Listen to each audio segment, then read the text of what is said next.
2019 থেকে 2021 এই 3 বছর আইন এবং সালিশ কেন্দ্র হিসাবেই প্রায় 2778 জন শিশু ধর্ষণের শিকার, যা গত 10 বছরের মোট সংখ্যার প্রায় অর্ধেক।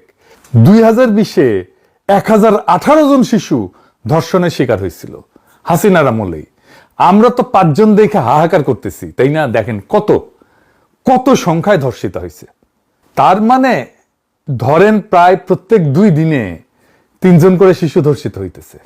ভিকটিমদের বয়স দেখলে স্তম্ভিত হয়ে যাইতে হয়।